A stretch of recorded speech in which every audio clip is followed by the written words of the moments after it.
ध्यान एक घटना है। जिस प्रकार से धरती में पड़ा हुआ बीज अंकुरित होकर पल्लवित, पुष्पित और फलित अपने आप एक प्राकृतिक व्यवस्था के अंतर्गत होता है, ठीक इसी प्रकार से ध्यान भी एक सर्टन प्रोसेस के अंदर अपने आप घटित होता है। और उस प्रोसेस की जो पहली सीढ़ी है वह है यम और दूसरा है नियम।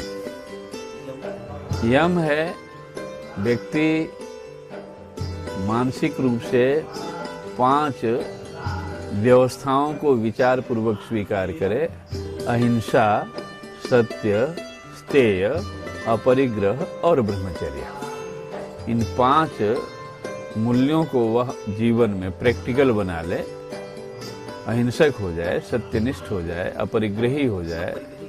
अपरिग्रही का मतलब है आवश्यकता से अधिक जो शरीर के लिए वस्तुएं हैं उनका संग्रह न हो। तो आवश्यकता से अधिक का जब संग्रह नहीं होगा तो स्तेय, चोरी करने का कोई सवाल ही नहीं है, हिंसा करने का कोई सवाल ही नहीं है। और जीवन में तृप्ति है तो ब्रह्मचर्य अपने आप ही पालन होगा। ब्रह्मचर्य का स्खलन होना, विचारों का अधोगामी होना तो तब बनता है जब व्यक्ति भीतर में अतृप्त हो। वो अपनी अतृप्ति को मिटाने के लिए हाथ पैर मारता रहता है ना चारों तरफ, और भीतर जब वो अहिंसा पूर्वक तृप्त हो गया, रस उसको अपने आप में ही अनुभव होने लगा, तो क्या मतलब है उसको बाहर में अपने आप को भ्रष्ट करने का। तो अहिंसा, सत्य, स्तेय, ब्रह्मचर्य, अपरिग्रह। अपरिग्रह माने शरीर की जरूरत से आवश्यकता का संग्रह न करना, अथवा किसी दूसरे के अधिकार का अतिक्रमण न करना। मतलब एक छोटा उदाहरण दूं, घर में कोई वस्तु बनी खाने पीने की, स्वादिष्ट है, तो हमें परोसी गई खाने के लिए। वहाँ हमारा यह सोच यदि बन गया कि ज़्यादा ज़्यादा मैं खा लूँ तो ये परिग्रह हो गया। और यदि ये सोच है कि भाई अच्छी चीज़ें टेस्ट करने के लिए होती हैं, पेट भरने के लिए नहीं होती हैं, तो सबके अधिकार की रक्षा उसके द्वारा हो गई, तो ये अपरिग्रह है। तो अपरिग्रह ये यम है 5। यम माने एक तरह का अपने पर अपना शासन करना। यम माने अपने पर अपना शासन करना। और जो अपने पर अपना शासन इन यमों के द्वारा नहीं करता है, उसी पर यमराज शासन करता है। वो यमों का जो राजा है, शासन सूत्र जो है, भाई सीधी सी बात है, जो जानता है चोरी नहीं करना चाहिए फिर भी चोरी करेगा तो पुलिस तो पकड़ेगी उसको, यमराज के हाथ में हो जाएगा ही जाएगा। हाँ। और नियम है शौच, संतोष, तप, स्वाध्याय, ईश्वर परिणधान। मतलब भगवान की पूजा करना और भीतर बाहर की पवित्रता, कपट छोड़ करके व्यवहार करना, और मृतिका आदि से, जल आदि से बाहर की शुद्धि शरीर की रखना, मिट्टी और संतोष, जो प्रारब्ध अनुसार शरीर के लिए मिल गया उसमें संतोष रखना। तप, इन यमों और नियमों को पालन करने में आने वाली कठिनाई को हर्षपूर्वक सहन कर लेना। स्वाध्याय, शास्त्रों का, सद साहित्य का अध्ययन करना, कराना, सुनना।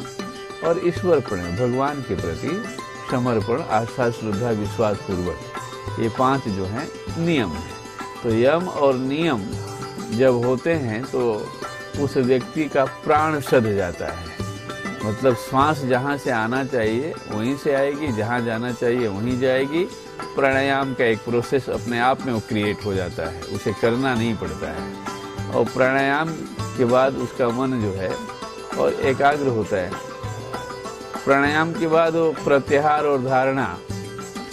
प्रत्याहार से अभिप्राय है जो अनुचित है, अवांछित है, वो अपने आप उससे दूर होगा। तो केवल उसे अलर्ट रहना है, जागते रहना है। तो जागने वाले व्यक्ति के घर में चोर नहीं आता है। घूमते तो रहते हैं चोर दिन रात, लेकिन जो जागता है उसके घर में नहीं आते हैं चोर। तो कठिनाई सहन करना तप है, और भगवान के लिए बता दिया यम और नियम। तो इस तरह से प्रत्याहार होगा। प्रत्याहार के बाद धारणा। धारणा संकल्प शक्ति का विकास है। संकल्प शक्ति का विकास माने जो संकल्प करता है वही होता है, ये धारणा है। जो संकल्प करता है वही होता है और संकल्पवान पुरुष हो जाता है। अब संकल्पवान पुरुष जो है अपने संकल्पों को खिलौना न बनाए, ये उसकी सजगता है और शांत रहे। उस शांत स्थिति में ध्यानम आत्मचिंतनम, ध्यान की घटना घट जाती है और ध्यान की घटना का जो प्रथम प्रभाव है वो आत्मचिंतन है।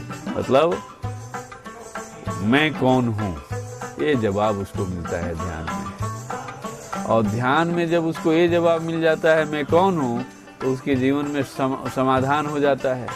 तो ये समाधान ही समाधि है।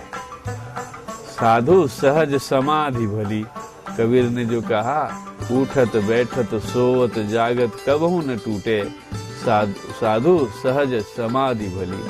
तो ये ध्यान पूर्वक आत्मदृष्टि की उपलब्धि जो है, रियलाइजेशन ऑफ दी ट्रुथ, ये ध्यान की जो फलश्रुति है, इसके बाद समाधि है श्रीमान जी।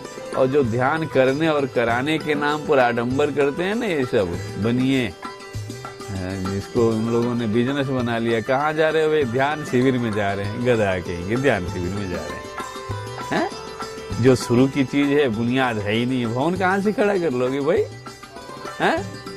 तो भवन को खड़ा करने के लिए बुनियाद तो जरूरी है, और बुनियाद का महत्व तुम्हारे जीवन में है नहीं। मंदिर में जाते हो, तुम्हें भगवान दिखाई देता है, और दुकान पर बैठकर तुम शैतान हो जाते हो, जेब काटने लगते हो, उल्टा सीधा प्रॉफिट लेने लगते हो। क्या ध्यान करोगे तुम? और कहाँ रिलैक्स मिलेगा तुम्हारे जीवन में? तुम तो अपने आप अपनी हिंसा कर रहे हो। जिन मूल्यों को जानते हो, जिन बातों को जानते हो कि ये सही है, उसे फॉलो नहीं कर रहे हो, और जिनको जानते हो ये गलत है, तो उसको लोभवश, क्रोधवश, अहंकारवश उसको फॉलो कर रहे हो, तो कहाँ से ध्यान घट जाएगा तुम्हारे हैं? तो ध्यान शब्द की चोरी करते हैं लोग और अपना धन